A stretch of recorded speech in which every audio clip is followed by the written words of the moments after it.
Everyone. Welcome to the show. We're delighted you are here. You're going to be too, by the way. This is a good day to have decided you've got some time for a podcast. This is we've got one of my favorite people on the show today. She's so special.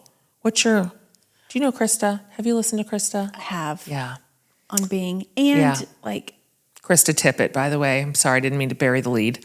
Krista Tippett, yes. She speaks about complicated things in a way I can understand them. That's a great summary. I think that's why she's so beloved. Mm-hmm. I find her the most elegant person. She's elegant in thought, if that is an okay thing to say. Yes. She's got this clarity in the way that she thinks and perceives and then communicates, which is not always the same thing.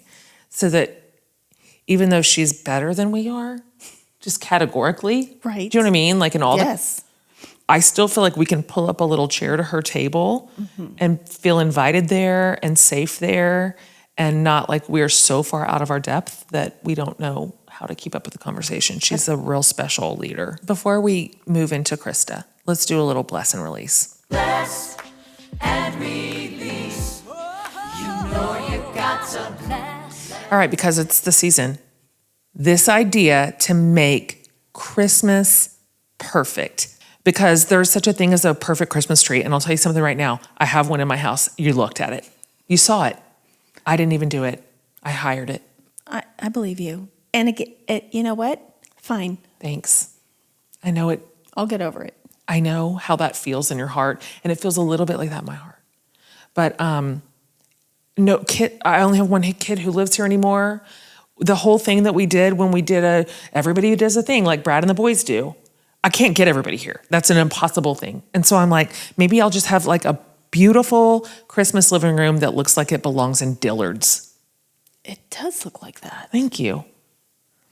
What's your feelings on tidy, polished Christmas?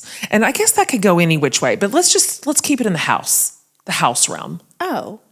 How about that? I mean, no one has ever accused the Hardens of being tidy and polished in any facet of our lives. Those ever. aren't the adjectives. No. Yeah. Okay.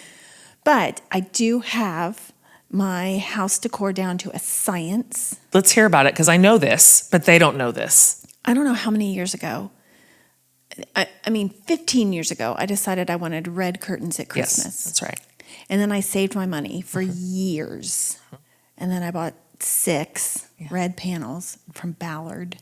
I don't know what that means. Ballard. It's fancy. It's a Southern catalog. Oh my gosh. I'm excited for listeners who knew what that meant. Yeah. Okay. They still have a catalog. Their stuff is quality. Okay, right. So you weren't messing around with the baby Jesus curtains. No. I got You're some getting nice, good ones. Okay. lined, pretty red curtains. Yes, you did. 4 for the living room, Yep. 2 for the dining room. I already have curtains in my house. No one's ever accused us of being cutting edge and modern in our decor either. Okay, fine. And so I put those up. Yeah. And then I got rid of most of my Christmas tchotchkes, but I have an assortment of nativity sets. Yes. I put those up. Yep. I get 2 wreaths at Costco and the tree. Oh, Beautiful. and I do take all the frames I have in the house, on bookcases and stuff, and I replace all the pictures from past Christmases. That is a heavy lift. But when Brad and I are working together, not counting the tree because that's separate, but we can put everything up in an hour and a half. It's impressive. Even including the curtains? Mm-hmm. That's nice. Yeah.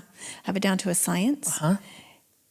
You store the bins labeled in the garage. 4 bins. You know exactly what to do, where they go. Yep. 4. Oh, I switch out all my throw pillows on my couch also. Oh, same. I do that also. Also, I didn't know you switched out all your pictures in your picture frames for Christmas pictures. It's real cute. Yeah.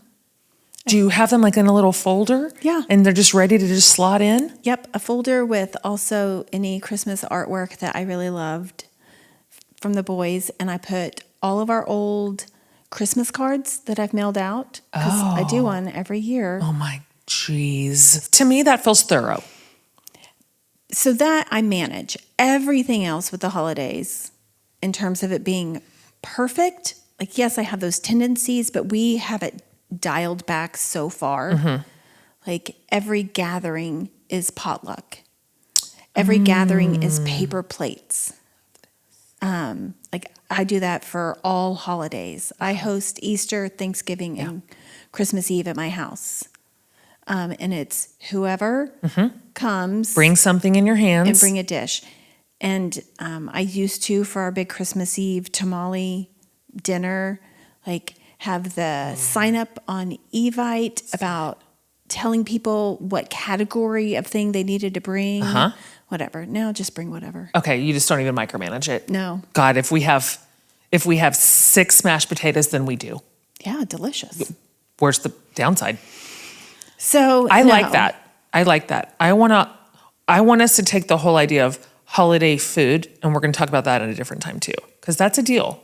It's huge. That can either be like really fun and connective, or it can be exhausting and infuriating. So I like that. I also have pared down. Not that the inside looks like it, but that is actually pared down. I've gotten rid of probably 4 Christmas bins because they started to feel stressful to me. Yeah. I'm like, if the thing is feeling stressful and not joyful, it needs evaluated. So for me, it started to feel like work. I'm going to put all this up, and then no one's going to help me. I'm going to have to take it all down too by myself. It's everywhere. And so I'm like, oh, something about this it's not sparking the joy that it used to. And so I've pared it way, way, way down. Okay, now listen, let's move on, because we have someone who speaks about complicated, beautiful, mysterious things in an elegant way. let me tell you very briefly about Krista Tippett, if she is new to you, because get excited if you are about to meet her for the first time. She's the Peabody Award-winning host and creator of On Being, which is a public radio show. Like, it is the OG.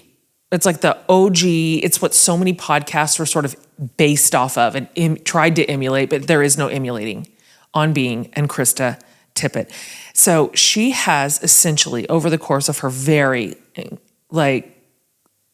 impressive career, at least for me, redefined what it is on how we talk about spirituality and faith and basically the human experience. And so she's got a background in both journalism and theology, which is very evident in her work. And she launched On Being, you guys, in 2003. So when I say OG, I mean it. We've had her in our ears for some time. And so she just wanted to have a place to host these really honest conversations about what a lot of us consider life's biggest questions. What does it mean to be human? How do we want to live? So she has interviewed everyone. I honestly think everyone, thought leaders, theologians, scientists, artists, everyday people. And she's really cultivated something special, just a space where your curiosity is welcomed and different viewpoints can be held gently and with respect and dignity. It's like a bygone era of possibility. And I would even go so far as to say quite a bit of social healing. And so she was recognized with the National Humanities Medal. And I think she is just one of the most brilliant people in this space that I know. And so I think you're going to love this conversation. And I aspire to be even 5 degrees more like Krista Tippett. Agreed. Mm-hmm. So with that, welcome her in.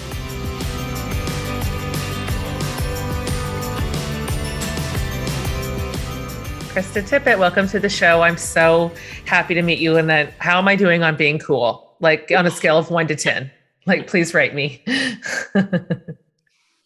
I am happy to be here with you.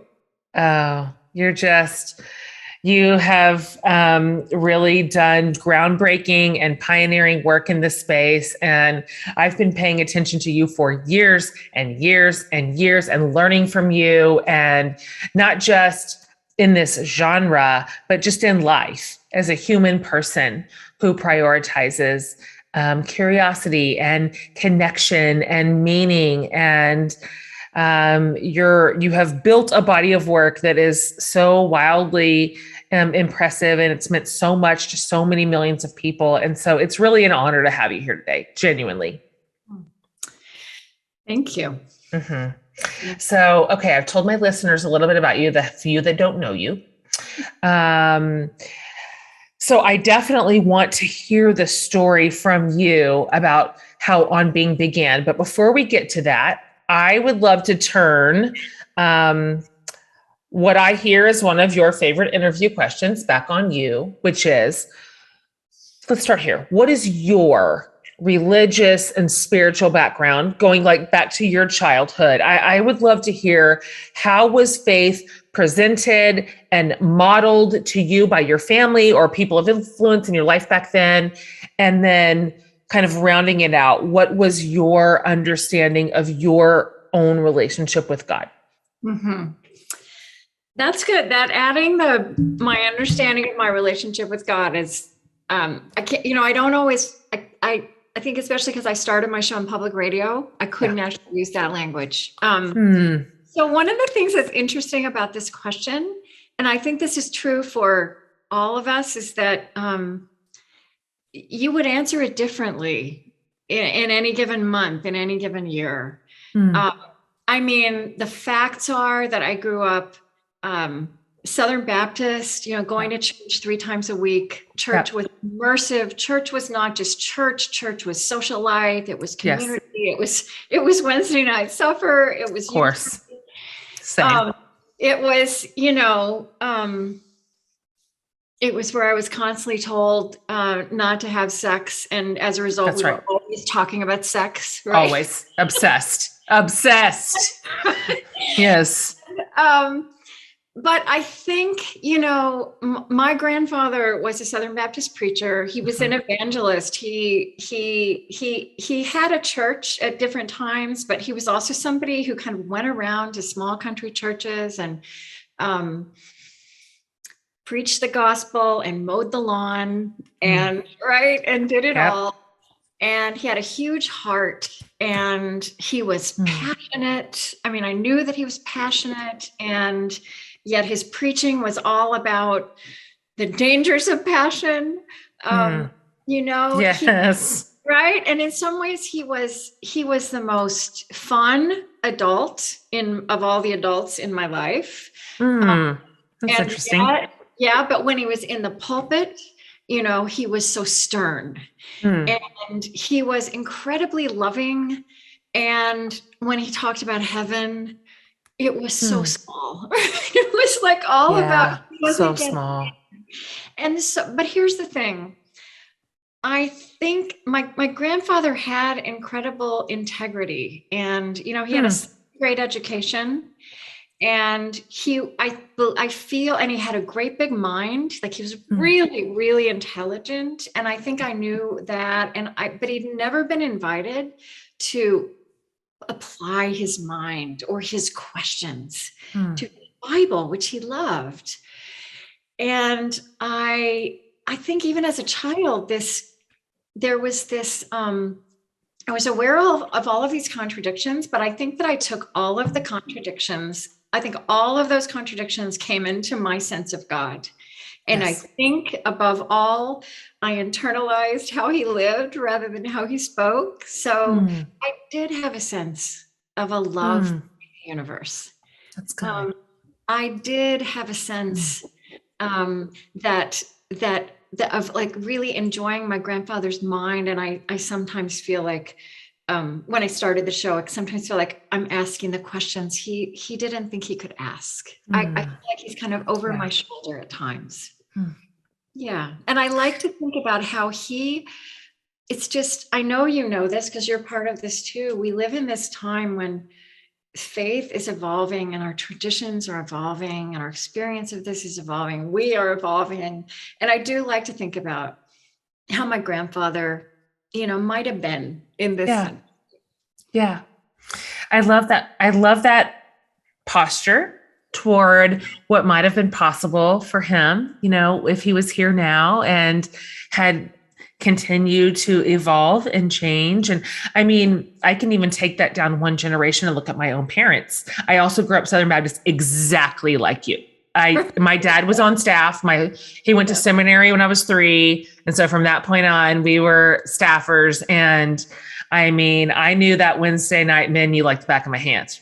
Yeah. And all the youth group things, everything that you said is my same experience. But even when I look at my own parents, who are in their 70s, their evolution is, I mean, if you would have told 20-year-old Jen, these are going to be some questions your parents ask in, 30 years. I just would have been stunned. And I love that generous posture toward generation to generation. We kind of do the best we can with what we know.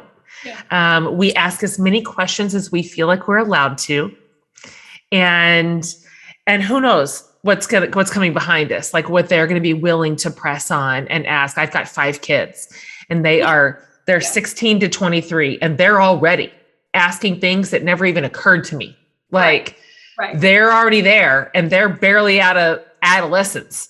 And so I feel if once upon a time, because as you know, Krista, in our world, certainty was rewarded. Yes. That was our currency, where curiosity was punished more or less. It was scary, right? It was scary. Yeah. Did you feel scared? I'm curious if you felt scared when you began to ask your own personal questions, because I remember feeling like some sort of internal breach. Like, am I being unfaithful? Like, is it okay that I am asking hard questions of this faith that raised me, right? Of the people that mentored me and their positions on the world and on the Bible and on theology. And I just remember at sometimes I was my own worst enemy. I think that I was really aware of how terrified the adults were. Ah, interesting. Right. So I think I was tuned into that. But, I grew up in a house without a lot of books, without a lot of, the Bible was our book. And I actually found in the Bible, reading it for myself directly, that it completely honored the questions and it honored the anguish. And it was full of things that didn't make sense or were contradictory. And I think for me, that was an opening to not feel that I couldn't hold, that faith had to be in opposition to what didn't make sense or was contradictory. That is amazing that you were able to secure that generous reading of scripture when you weren't necessarily in a home that also honored the questions. That was a deep sense of spiritual maturity, like in your own heart and mind, which I can, of course, now see parsed out in your life, that this was probably deeply seated in you from the beginning to be who you are in the world. So I definitely want to get, and we're going to get to your own understanding of God and how that has evolved over the years. But if you would, I'd love to first start with how you began with On Being. Just arguably, it's kind of occupies its own zip code, genuinely, Krista. Like you don't really have there's not really an equal to it. There isn't, it's kind of in its own galaxy that you set out and charted a new path. And then a bunch of us came behind you in our own different ways, in our own voice and in our own spaces, but kind of following in your footsteps. So, like most shows that might be considered religious, You were relegated to the less than desirable Sunday morning hour at the beginning, which I'd love to hear you talk about.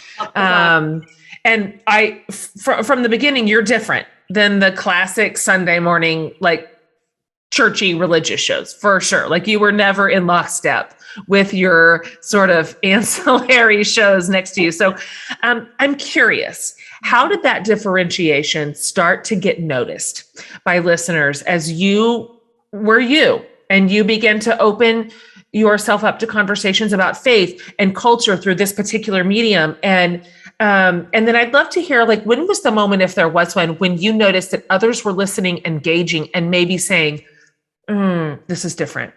This is she's building a different space. A different set of listeners perhaps are welcomed here that may not be elsewhere. And that people seeking out a certain version of their faith were tuning in. I'd just love to hear the origin story and then how it sort of like captured the imagination of your listening community. Well, so I'm going to be really honest with you and say that I was such a guerrilla warrior, or I experienced myself to be such a fighter for so many years. And now remember, this is pre-podcasting, right? You had to have, there were gatekeepers to having your voice out there. And, but what I want to say to you is that even at this stage where I've been doing this for 20 years and I kind of started pitching it and piloting it with varying degrees of success. I mean, but not with success, like really, I was able to like turn up at the radio station late at night after I put my kids to bed, but nobody was seeing me. And, but to this day, I don't expect Jen Hatmaker to be listening to On Being or to say the things you say. I still feel like this is an underdog enterprise, which I need to get over. It is not. It is not. It's true. And, so yes, there was no podcasting. It wasn't, I felt like public radio was a special space, and I mean, public radio has changed also in these years. But it was, so what felt important to me is that I had been a journalist. I had gone to seminary. I had come out in the late 90s and then was kind of, trying, like, just, walking around with this idea, trying to get people to take it seriously.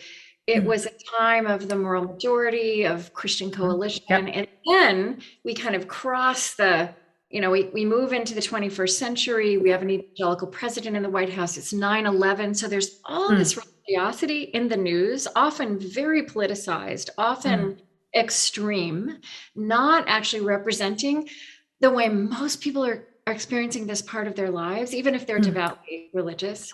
And I wanted to, I felt like there has to be a way to represent the complexity of this and also the centrality of it, and the fact that it's as much about questions, maybe more about questions than it is about answers.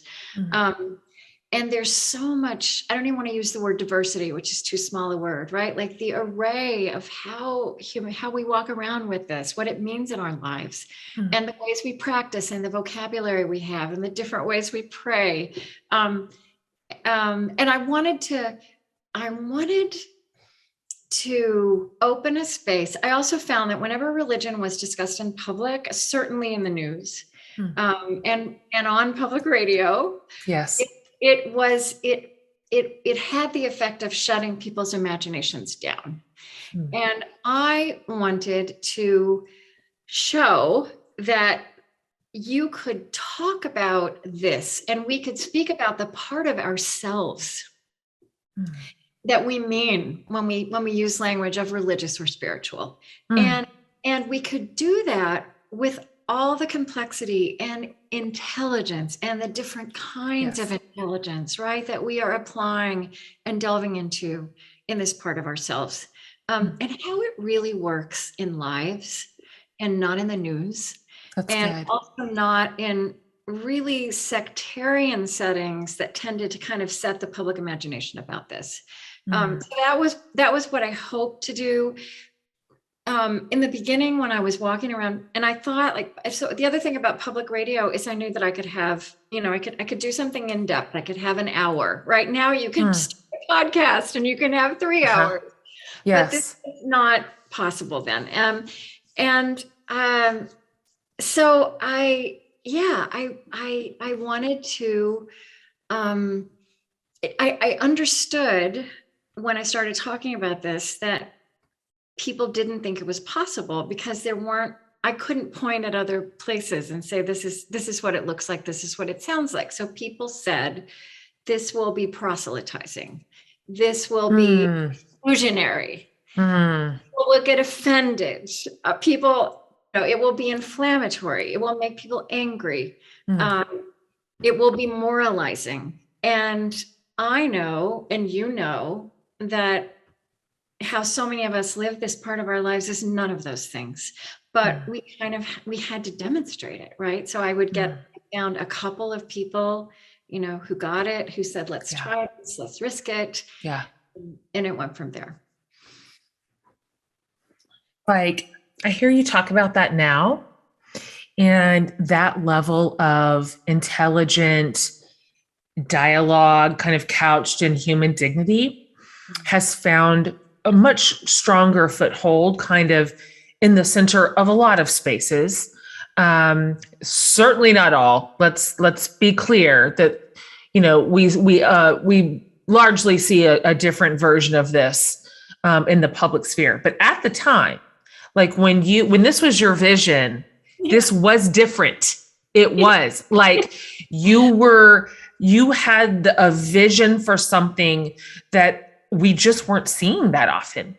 And I can only imagine that the reaction to your sort of dream for the space you were building was mixed. No, I'm projecting. Hostile. It was mostly hostile.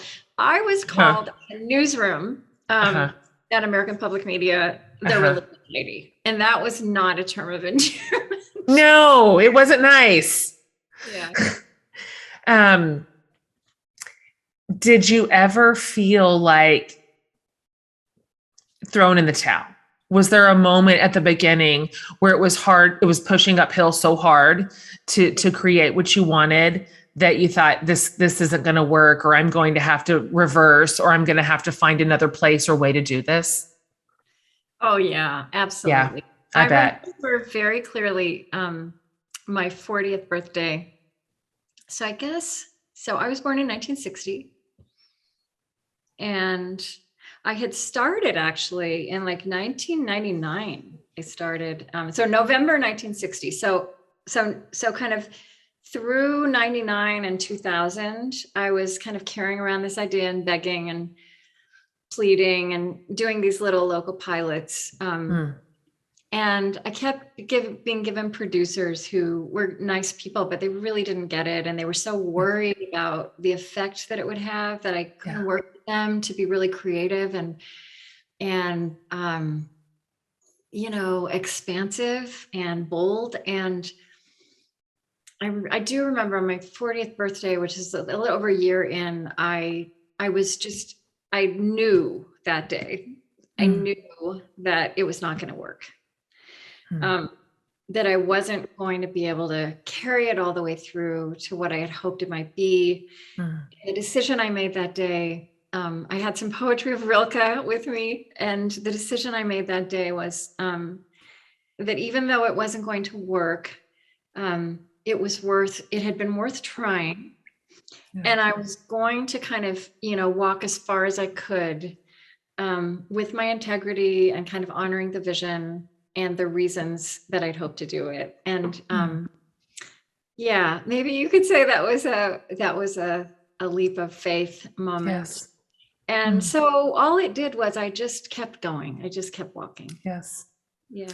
Yes. And you did that long enough and in alignment, in integrity, without compromising your posture, your capacity to peel back layers of really every sort of faith structure. So you didn't hold back. You didn't prioritize some spaces that weren't up for reexamination and, protect others, or you kind of went all in,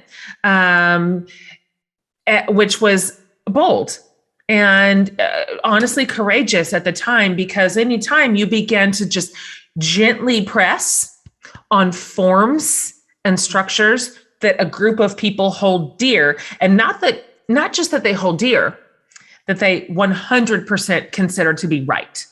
Yeah. This is the right way. We have found it.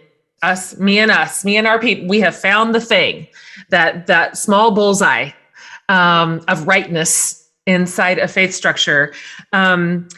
You're just basically constantly inviting critique and criticism, and people's own fears, which were easily projected toward you, the question asker, the form pusher. When you would say, this is maybe what religious zealotry gone amok looks like, or this particular space or doctrine or idea has harm and baked into it. This is harmful for humanity, or this requires a second look. And so I'm curious, you have so much to pull from. I mean, I can't imagine assessing 20 years of leadership in this space. But if you had to just maybe pick one or two, what were some of the areas, whatever that looks like? It could be an idea, it could be a subculture, a denomination. I'm not sure what. You tell me, but what were a couple of the areas where you opened them up for evaluation or examination that created the most giant blowback to you, where you just like, whoa, I mean, like, I have to be serious to pick this one up again. Like, this is a tough one. This is a tough crowd. The experience I had is that there were people who didn't get it and weren't curious and weren't going to listen. And so it really didn't matter what we did. That's true. Right? Mm-hmm. But I did also keep having the experience that, people had certain ideas about how deeply religious people would sound and what they would say. Or they had ideas about subjects that would never be part of a show about religion, like physics, Sure. like scientists. Sure. And what I actually found, I really do believe that that the sensibility, that the intentionality with which something is offered shapes the reaction that comes at it. And what I think I found, like, I was beleaguered in my institution. I was beleaguered by, as you say, people who thought they knew how this should be done, and it was never going to look like me or sound like me or be about this subject. But I kept having the experience that people would say, like when we started putting a lot of scientists on the show, and we weren't talking, some of these scientists were themselves religious people and some of them weren't. Sure. But what I was so fascinated by is that they were asking, they in their own way were pursuing these questions of what it means to be human and how to live and who we are to each other. They were informing and enriching the way those questions get answered in theology or in spiritual practice. They belonged as a companion to them. That's right.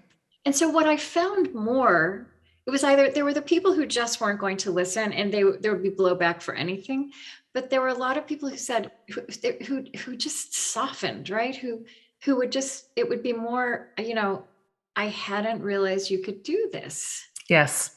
And it would be a lovely kind of surprise that softened into curiosity and into wanting to hear more. Yes. So rewarding.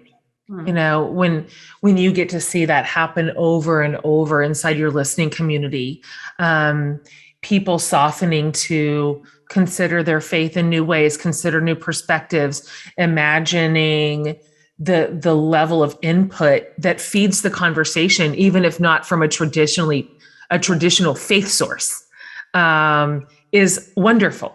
This is so wonderful for a collective faith culture to have this posture toward life and one another and God and our sense of humanity on this earth. I love that, and I love that you hung on to it. You could have shifted even in small degrees. You could have made it a little bit more palatable for a smaller community. And you know the rules. You grew up in them. You know the language. It's probably it's your native tongue, like it is mine. You know, I know that. I know how to do that. Yes. I know how to speak that. Yeah.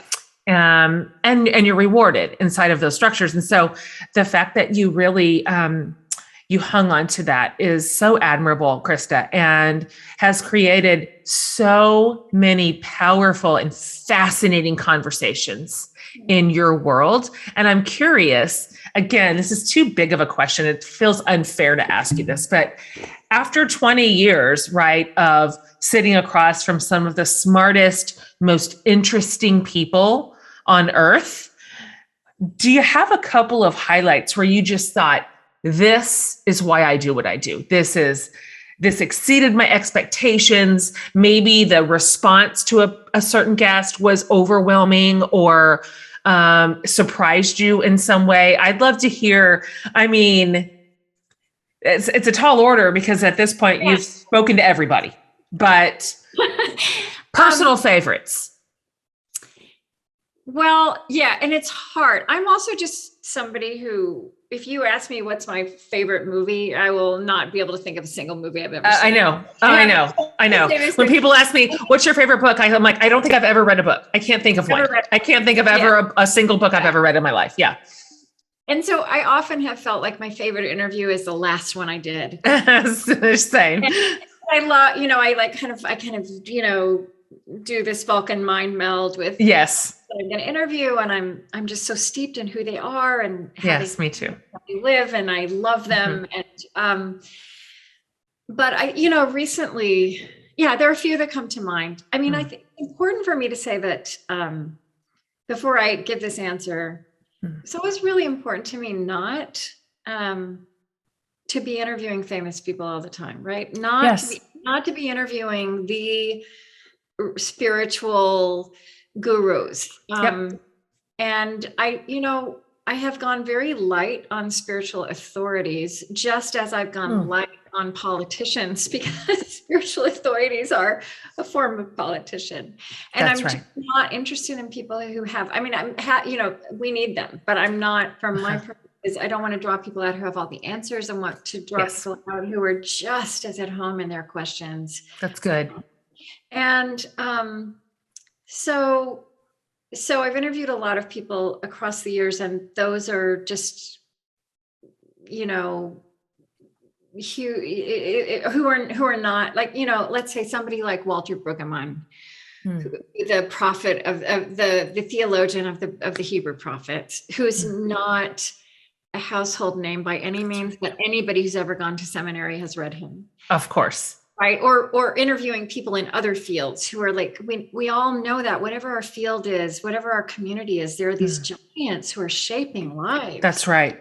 And they're not, they, most of the wise people in the world are not famous. So having said that, I am thinking, when you asked me that question, of people I sat with, recently Thich Nhat Hanh died and Desmond Tutu died. Yes.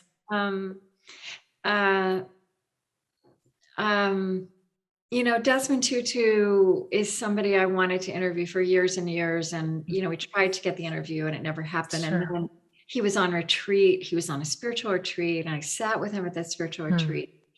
And, yeah, I felt there are some people, and he was just absolutely this, who he had all the qualities. I mean, it's kind of bringing me back to my grandfather, right? He was a huge personality. Yes. He knew how to be fierce, right? This man had seen the darkest, the darkest, most hateful capacities of humanity.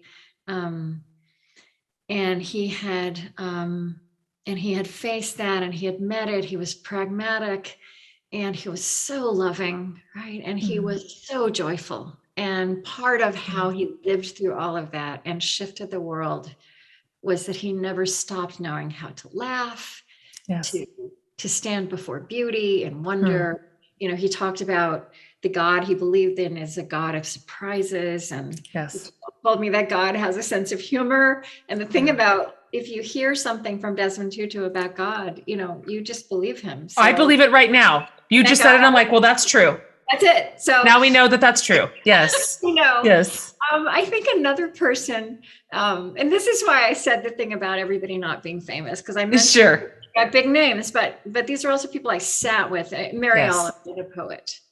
Of course. Oh gosh. What I want to say about Mary Oliver, I mean, Mary is not,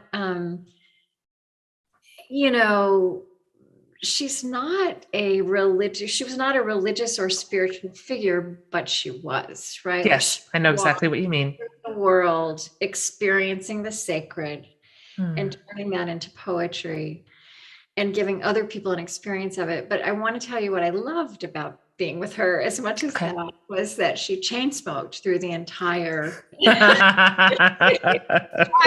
Yes. One gift of beauty and wisdom after the other. Yeah. She took another It's trip. The best.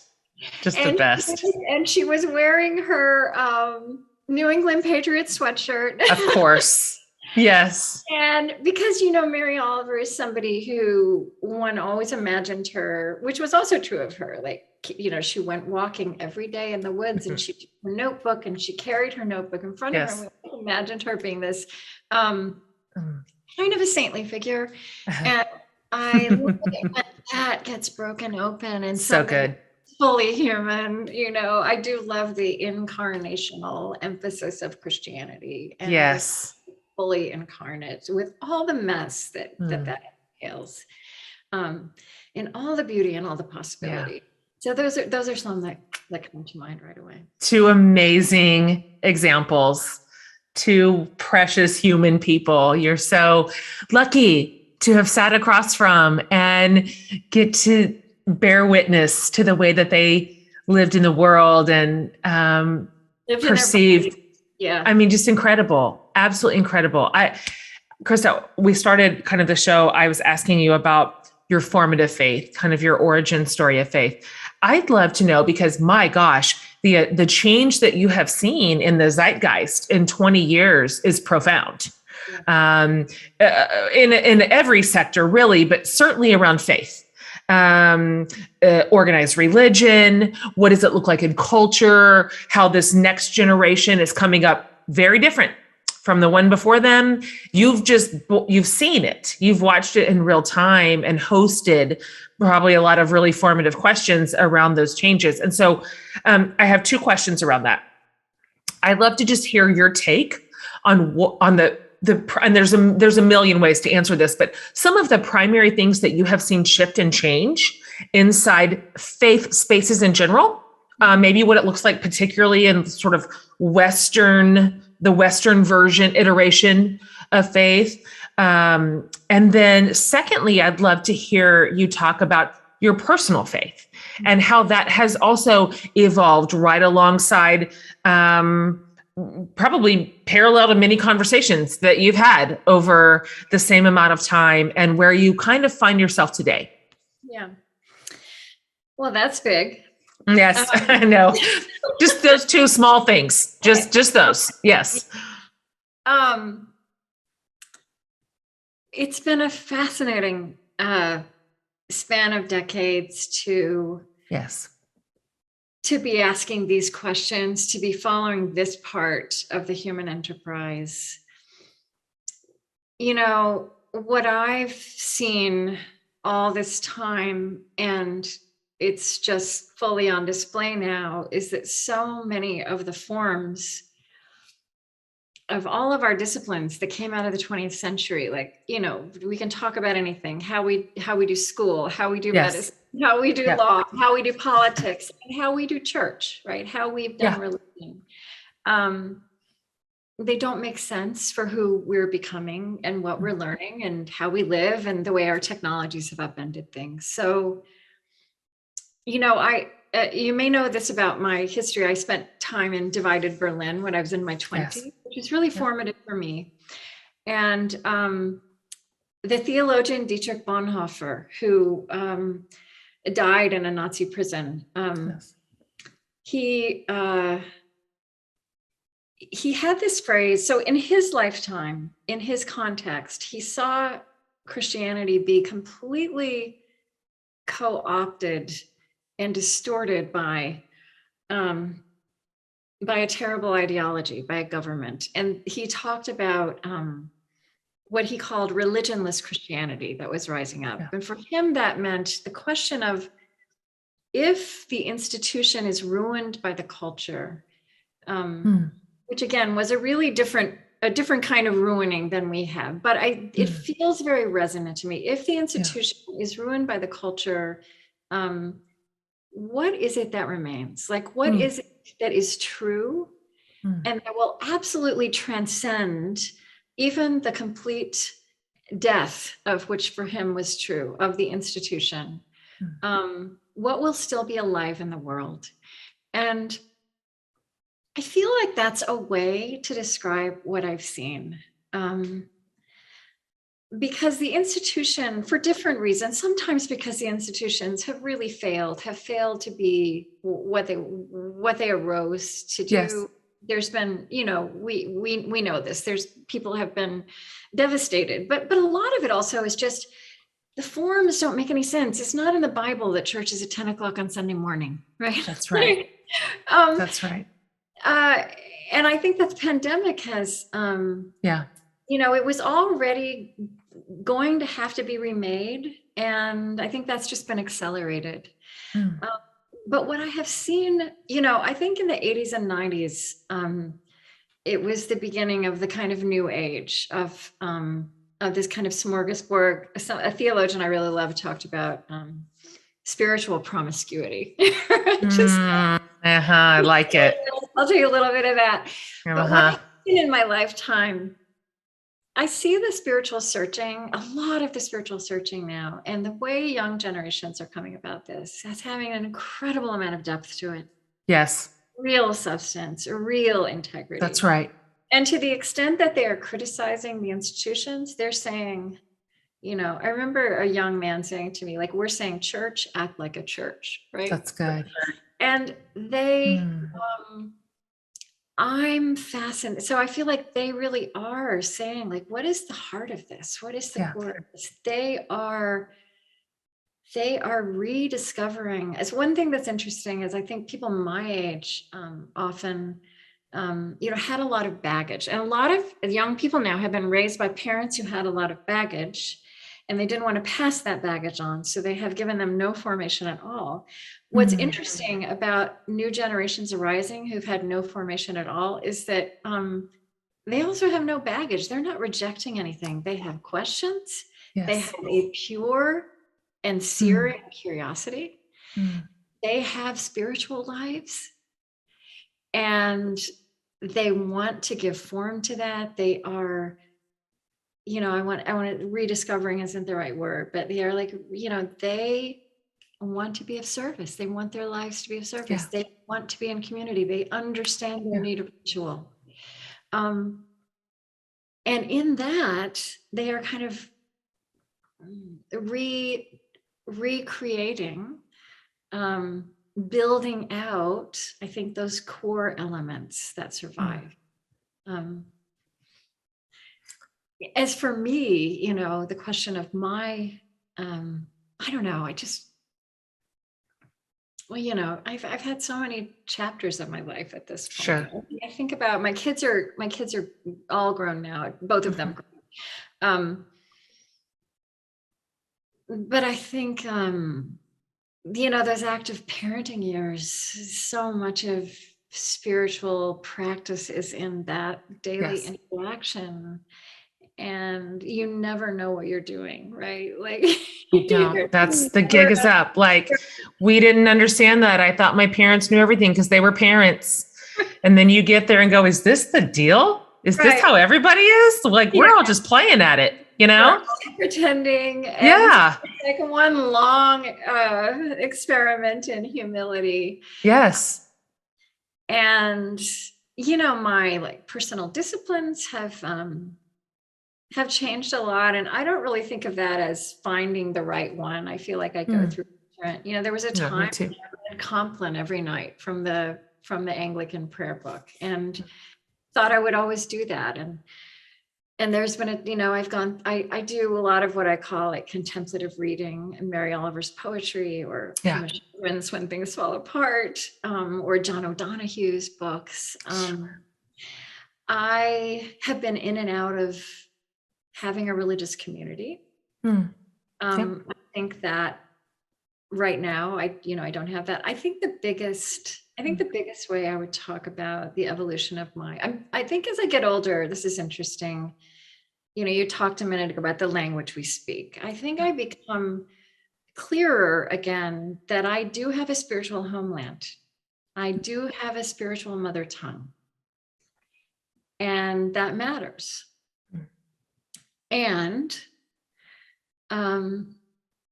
I think that growing up with my grandfather, and as you said, growing up in that world of where we were always looking, hoping for certainty, I actually think there was not much space for mystery in that relationship with my childhood. For sure. Certain kinds of mystery, but they were contained and they were held within the community. Yes. And I have developed this absolute delight in mystery. And I also believe that mystery is orthodoxy, right? Like at the orthodox of Christianity, of Judaism, of Islam, even these big monotheistic traditions, we are told that there are things we will not understand in this lifetime. And standing before that with reverence and with humility is part of being devout. And so for me, all of this works together now. It all holds together. And it feels like an adventure. And I just get more and more comfortable with that adventure not having a lot of defined edges. Yes. Yeah. The edges are soft. Yeah. And it's a lovely faith. I find myself in the same place. I have said basically one way or another that the older I get, the less I know. Genuinely, I am less certain of things year by year. If something falls away, there will be something next year that I thought I kind of had the lead on this, that I'm going to go, oh no, you know what? I'm not sure. I put that in a different category now. And so what remains is so lovely and pure and true. And for the rest of it to be mysterious, to be holy in its own way that I can't necessarily define or quantify is so beautiful. It's a beautiful faith. And I find a comfort in it. Once upon a time, I don't know if you felt this way, but when I was younger, in the structures that I was raised in, certainty was a comfort that made me feel safe. It was a safety net.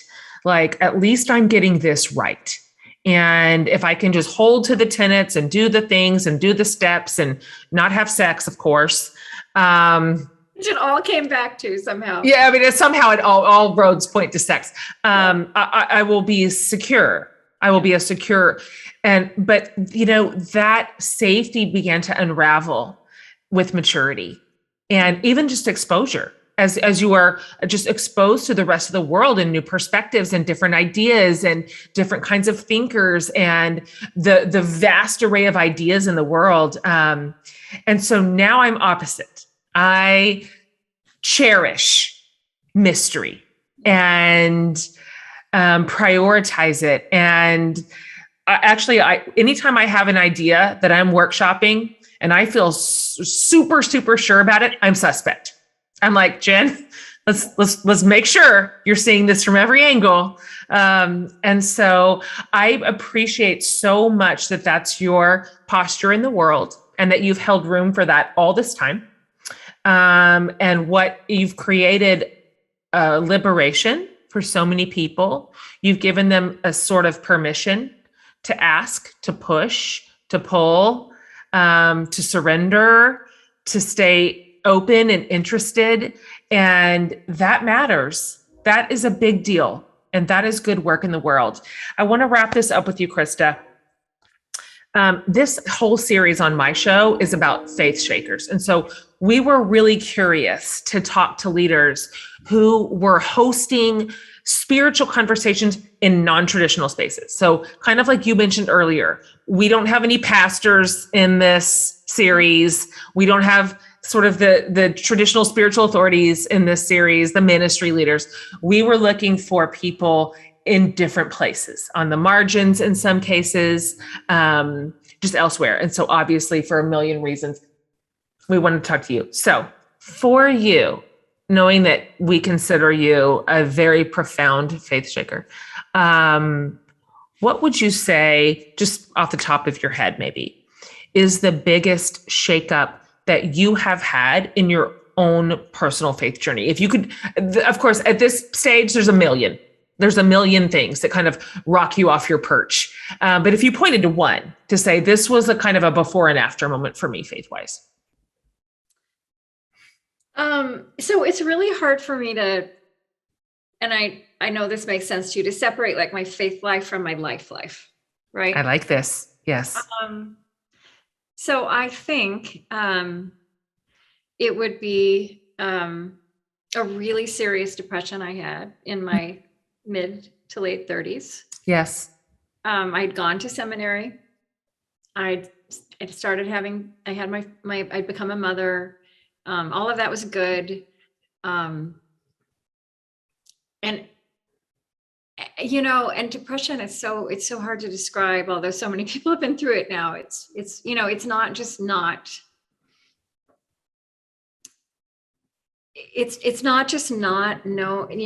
having a sense of hope or joy or what those might look like in the future. It's like not being able to imagine how that ever felt or what that could possibly ever happen again.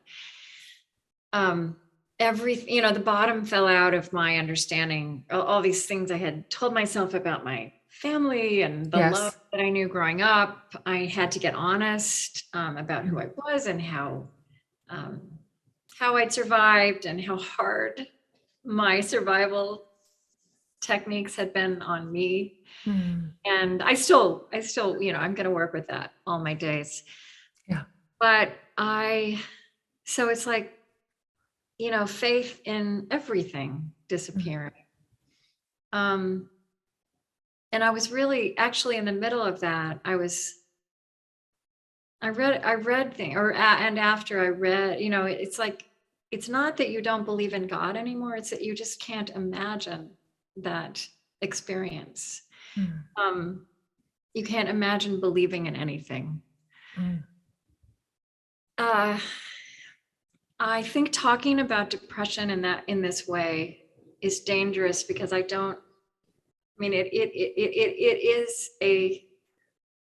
it's a profoundly spiritual experience, but only after the fact, right? That's right. You can only, I would say, I don't think I would have started this show if I hadn't gone through my depression. Wow. I think the truth that I started telling about my life, I think that the way that opened me to ask questions I hadn't asked before, to open myself to experience in a way I hadn't before. This is so complicated to talk about, but I don't think I would have done anything I've done since it. And so, and it shattered, right? I was always about wanting to bring all of this down to earth and needing it to be real and embodied.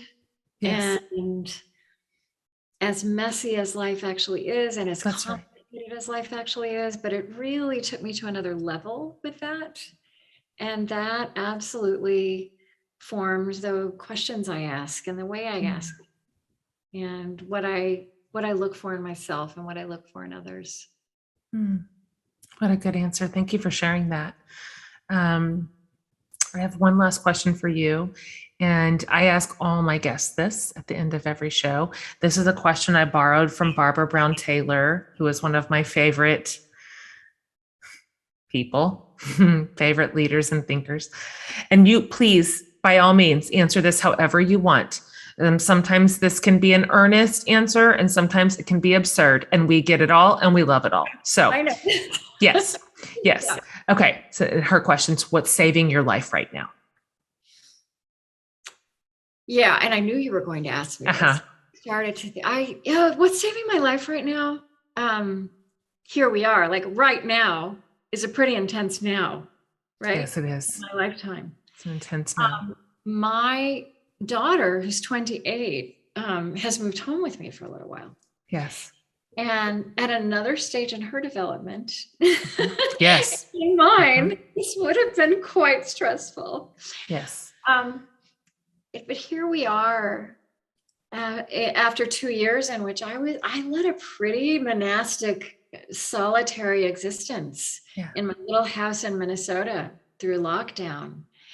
And it is an incredible joy to have this, my daughter home, and to be kind of, you know how it is, the parenting adventure is this. You just keep get to know them over and over, right? You know them at 2 or at 4 or at 6, 9, and it's the same thing at 28. And so, and I'm finding that it's having her here is really helping me heal from.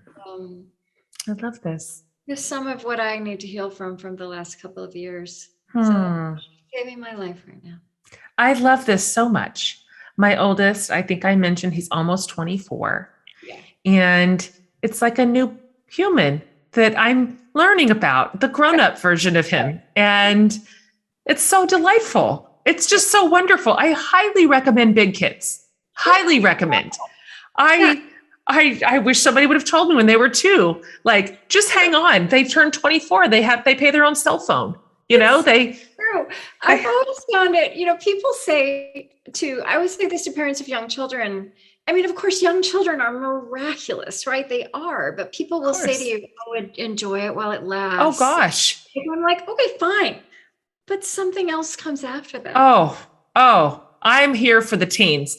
I always knew I was going to be a teen mom. That's going to be my zone where I finally start flourishing. And it is true. I love them. I love their curiosity. I think they're so interesting. You kind of alluded to the next generation earlier, just saying their approach to faith is just wildly wonderful, and they're smart and they're thoughtful and they're so highly engaged in the world. And teenagers right now are practically a new species. I'm telling you.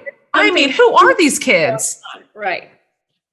I mean, I was reading Teen Beat, and these kids are like thinking existential thoughts about the world. It is a new day with this generation, and they're so impressive to me. And, there's a lot of ink spilled over, we're going to wring our hands over these kids. What are we going to do with these kids? I'm like, we're going to let them run the world. Hell, let's pass the baton. They're going to take it and they're going to run.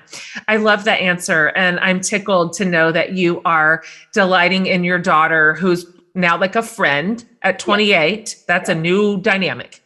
In your own home in this lonely time of isolation. And I think that's wonderful. And I love that so much. I want to thank you times 1,000,000 for coming on the show today, and for sharing just your very elegant way of thinking and believing and existing with me and with my community. And I consider you a mentor, and I have followed your example, and you've given me a lot of courage, and you have instructed me just by way of modeling what it looks like to live a beautiful faith that is good for all and loves the world and loves one another, and it doesn't take itself too seriously, and it holds its hands open. And you've just been a one of the key leaders for me in my own personal evolution of faith. And so I want to thank you personally.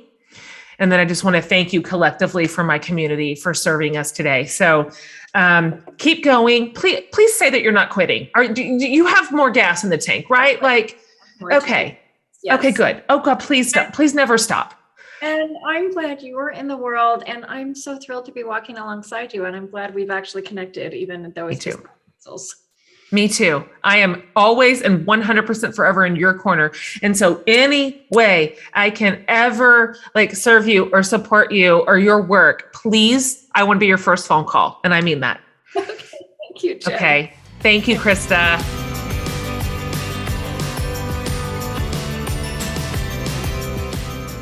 All right, you guys, that's the inimitable Krista Tippett.